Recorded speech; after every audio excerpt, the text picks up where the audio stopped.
നിങ്ങൾ തോന്നിയത് പറയുമ്പോൾ എനിക്ക് സൗകര്യമുള്ളത് പറയും, പറയാനുള്ള അവകാശമുണ്ട്. ഞാൻ സൗകര്യമുള്ളത് ഞാൻ പറയും, അത് പ്രേക്ഷകർ തീരുമാനിക്കും. കേരളത്തിൽ SDPIയും CPIയും തമ്മിലുള്ള ബന്ധത്തിന്റെ കൃത്യമായ ദൃഷ്ടാന്തമാണ് താങ്കൾ എന്ന് ഞാനും അങ്ങ് പറയും. താങ്കൾ ഈ പറഞ്ഞിരിക്കുന്ന അതേ രീതിയിൽ അതേ ഭാഷയിൽ തിരിച്ചു പറയാൻ എനിക്ക് അറിവില്ലാഞ്ഞിട്ടല്ല ശ്രീ റിയാസ്, പക്ഷേ സംസ്കാരം എന്നുണ്ട്. ഞാൻ ഇപ്പോഴും താങ്കളെ ശ്രീ റിയാസ് എന്നാണ് വിളിക്കുന്നത്.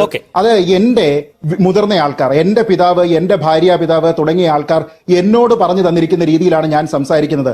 അല്ലാതെ മറ്റുള്ള ആൾക്കാർ അവരും അവരുടെ പിതാവും അവരുടെ പിതാവും അവരോടും പൊതുസമൂഹത്തിലുള്ള മറ്റു പ്രധാനപ്പെട്ട ആൾക്കാരോടും ഏതു ഭാഷയിൽ സംസാരിക്കുന്നു എന്നനുസരിച്ചല്ല ഞാൻ പറയുന്നത്. താങ്കൾക്കത് തുടരാം, ഞാൻ എന്റെ രീതി തുടരുന്നു, അത് എന്റെ സംസ്കാരം. നമുക്കൊരു പക്ഷേ ശ്രീ റിയാസിന് മറുപടി പറഞ്ഞ ഒരു പക്ഷേ അടുത്ത റൗണ്ടിൽ അവിടെ നിർത്താം. കാരണം നമ്മൾ ഈ സാമ്പാർ തുടങ്ങിയ ശ്രീ റിയാസിനായതുകൊണ്ട് അത് കറങ്ങി തിരിഞ്ഞ് തീർന്നു വിചാരിക്കാം. നമുക്ക് ചർച്ചയുടെ മെറിറ്റിലേക്ക് തിരിച്ചു വരാം. ശ്രീജിത്തിന് എന്തെങ്കിലും വേദനിച്ചിട്ടുണ്ടെങ്കിൽ ഒന്ന് ക്ഷമിച്ചേക്ക്.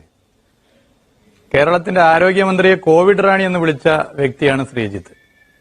അതേ പറയാൻ വേറൊന്നും ഇല്ലാത്തതുകൊണ്ട് ചിലത് പറഞ്ഞു. അതെ, താങ്കൾക്ക് രാഷ്ട്രീയ അജ്ഞതയാണ്. മുല്ലപ്പള്ളി രാമചന്ദ്രനാണ് വിളിച്ചത്.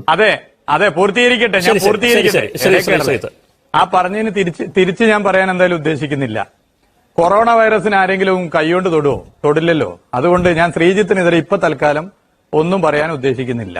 ഞാനതിലേക്ക് വരാം. അതിന് തുടക്കത്തിൽ ഒന്നുകൂടി പറഞ്ഞോട്ടെ. ആദ്യം എന്റെ പേര് ശ്രീജിത്ത് എന്ന് പറഞ്ഞ ശ്രീ മുഹമ്മദ് റിയാസിന് എന്റെ നന്ദി. പിന്നെ ഒപ്പം അദ്ദേഹം തെറ്റായിട്ടുള്ള ഒരു ആരോപണം പറഞ്ഞു. അത് വീണ്ടും അദ്ദേഹത്തിന്റെ രാഷ്ട്രീയ അജ്ഞതയെ കാണിക്കുന്നു. അദ്ദേഹം പറഞ്ഞത് ഞാൻ ആരോഗ്യമന്ത്രിയെ കോവിഡ് റാണി എന്ന് വിളിച്ചു എന്നാണ്. അങ്ങനെ വിളിച്ചതും വിവാദമുണ്ടാക്കിയതും ശ്രീ മുല്ലപ്പള്ളി രാമചന്ദ്രനാണ്. കോവിഡ് റാണി എന്നും റോക്ക് സ്റ്റാർ എന്നും അദ്ദേഹമാണ് വിളിച്ചിരിക്കുന്നത്. അല്ലെങ്കിൽ തന്നെ അതൊരു വിവാദമാക്കേണ്ട പദമാണോ? അദ്ദേഹം എന്തായാലും പരനാറി എന്നോ നികൃഷ്ടജീവി എന്നോ കുലംകുത്തി എന്നൊന്നും അല്ലല്ലോ വിളിച്ചത്. അപ്പൊ സന്തോഷിച്ചാട്ടെ. ഇനി അടുത്തത്, എനിക്ക് മറുപടിയില്ല കാരണം കൊറോണയെ നമ്മൾ കൈകൊണ്ട് തൊടില്ലല്ലോ എന്ന് പറഞ്ഞു. ഇത് അദ്ദേഹത്തിന് ശാസ്ത്രത്തിലുള്ള ജ്ഞാനവും കുറവാണ് എന്നാണ് കാണിക്കുന്നത്.